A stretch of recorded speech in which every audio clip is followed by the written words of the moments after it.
നമസ്കാരം, എല്ലാവർക്കും ഒരു പുതിയ എപ്പിസോഡിലേക്ക് സ്വാഗതം. ഇന്ന് നമ്മൾ മിമിക്രി എങ്ങനെ പഠിക്കാം എന്നുള്ള ഒരു ഇതിനെക്കുറിച്ചാണ് പറയാൻ പോകുന്നത്. മിമിക്രി നമുക്ക് വളരെ സിമ്പിളായിട്ട് നമുക്ക് പഠിക്കാൻ പറ്റും. കാരണം മിമിക്രി എല്ലാവരും മിമിക്രി എടുക്കുന്ന ഒരുപാട് ആർട്ടിസ്റ്റുകളുണ്ട്. അതിൽ തന്നെ നാച്ചുറൽ സൗണ്ട് എടുക്കുന്നവരുണ്ട്, ഹ്യൂമൻ സൗണ്ട് എടുക്കുന്നവരുണ്ട്. ഇതിനും രണ്ടിനും ഇപ്പോൾ ഈ ഹ്യൂമൻ സൗണ്ട് ആണെന്നുണ്ടെങ്കിൽ നമുക്ക് പെട്ടെന്ന് തന്നെ നമ്മുടെ ശബ്ദവുമായിട്ട് സാമ്യമുള്ള ശബ്ദങ്ങൾ നമുക്ക് പെട്ടെന്ന് തന്നെ എടുക്കാൻ പറ്റും. പക്ഷേ നാച്ചുറൽ സൗണ്ടുകൾ എന്ന് പറഞ്ഞു കഴിഞ്ഞാൽ അത് നമുക്ക് കുറച്ചും കൂടെ ഡെഡിക്കേറ്റഡ് ആയിട്ട് പ്രാക്ടീസ് ചെയ്യേണ്ട കാര്യങ്ങളാണ്. അപ്പോൾ അതേ ബാക്ക്ഗ്രൗണ്ടിൽ ഇപ്പോൾ കുരുവി കരയുന്നുണ്ട്. കുരുവിയുടെ ശബ്ദം എങ്ങനെയാണെന്ന് വെച്ച് കഴിഞ്ഞാൽ ഇപ്പോൾ നമ്മളൊരു നാച്ചുറൽ സൗണ്ട് നമ്മൾ കേട്ട് കഴിഞ്ഞു. ഇനി നമ്മൾ ചെയ്യാൻ പോകുന്നത് നമുക്ക് എല്ലാവർക്കും ഇഷ്ടപ്പെട്ട നമ്മുടെ ദുൽഖർ സൽമാൻ്റെ ശബ്ദമാണ്. ദുൽഖറിൻ്റെ ശബ്ദം എന്ന് പറഞ്ഞു കഴിഞ്ഞാൽ ഇങ്ങനെയാണ് അദ്ദേഹത്തിൻ്റെ ശബ്ദം. ഹലോ, നിങ്ങളിപ്പോൾ താമസിക്കുന്ന മുറിയിൽ പണ്ട് താമസിച്ച ഒരു പാവം ചിന്നാണ്.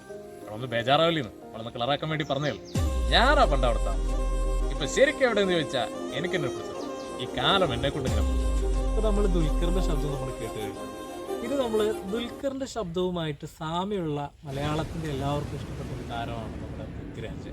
പൃഥ്വിരാജിന്റെ ശബ്ദവും ദുൽഖറിന്റെ ശബ്ദവും വളരെയേറെ സാമ്യമുണ്ട്. അത് എങ്ങനെയാണെന്നുള്ളത് നിങ്ങൾ ജസ്റ്റ് ഒന്ന് ആലോചിച്ച് കഴിഞ്ഞാൽ നിങ്ങൾക്ക് മനസ്സിലാവും. എന്തായാലും പൃഥ്വിരാജിന്റെ ഒരു ശബ്ദം ഞാനൊന്ന് എടുക്കാൻ പോവുകയാണ്.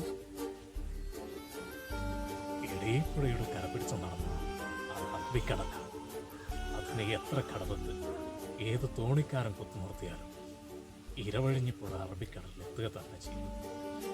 ഇരവഴിഞ്ഞ അറബിക്കടലിലുള്ളതാണെങ്കിൽ കാഞ്ചനമൂർത്തിയിലാണ്. ഇത് ഒയ്തിൻ്റെ വാക്കാണ് ഏറ്റവും. ഇപ്പോൾ ദുൽഖറിൻ്റെ ശബ്ദം നമ്മൾ കേട്ട് കഴിഞ്ഞു, അതേപോലെ തന്നെ പൃഥ്വിരാജിൻ്റെ ശബ്ദം കേട്ട് കഴിഞ്ഞു. പക്ഷേ ഇവർ തമ്മിലുള്ള സാമ്യം എന്താണ് എന്നുള്ളത് നിങ്ങൾക്ക് ഇപ്പോഴും മനസ്സിലായിട്ടില്ല തോന്നുന്നു. കാരണം ഇങ്ങനെയാണ്. ഹലോ, നിങ്ങളിപ്പോൾ താമസിക്കുന്ന മുറിയിൽ പണ്ട് താമസിക്കുന്ന പാവം ചിന്നാണ്.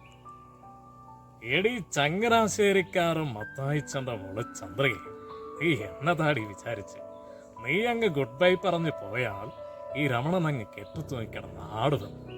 അത് പണ്ട്.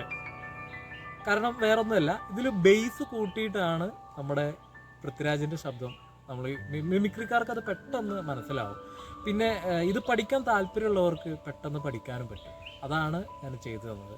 പിന്നെ എനിക്കെപ്പോഴും എൻ്റെ കലോത്സവ ജീവിതത്തെക്കുറിച്ചാണ് ഓർമ്മ വരുന്നത്. കാരണം ഞാൻ ചെറിയ കലോത്സവത്തിലൊക്കെ പങ്കെടുക്കുന്ന സമയത്ത് എൻ്റെ അധ്യാപകരെ എപ്പോഴും പറയും, നിനക്ക് ഭയങ്കര പേടിയാണ് മിമിക്രി ചെയ്യാൻ, ഭയങ്കര പേടിയാണെന്നൊക്കെ പറഞ്ഞിട്ടുണ്ട്.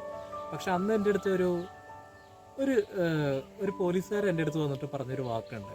ആ വാക്ക് ഇത്രയേ ഉള്ളൂ. കാരണം അവരെൻ്റെ അടുത്ത് എന്നെ കെട്ടിപ്പിടിച്ചിട്ട് പറഞ്ഞു, മോൻ നന്നായിട്ട് ചെയ്തല്ലോ, എന്തിനിങ്ങനെ പേടിക്കണമെന്നാണ് പറഞ്ഞത്.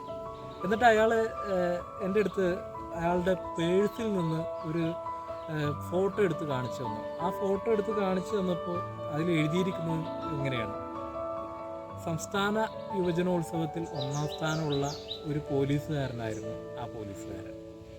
അത് മാത്രമല്ല, അദ്ദേഹം എൻ്റെ അടുത്ത് പറഞ്ഞിട്ടുള്ളൊരു വാക്കുണ്ട്, മോനെ നീ ഒരിക്കലും മറക്കരുത്, ഞാൻ 3 കാര്യങ്ങൾ ഞാൻ നിനക്ക് പറഞ്ഞുതരാം. 1 പ്രാക്ടീസ്, 2 പ്രാക്ടീസ്, 3 പ്രാക്ടീസ്. നമുക്ക് എന്ത് കാര്യങ്ങളും നമുക്ക് പ്രാക്ടീസിലൂടെ നമുക്ക് മാറ്റിയെടുക്കാൻ പറ്റും.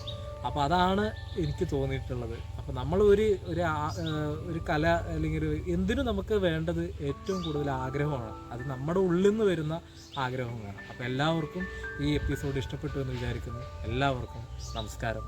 Thank you.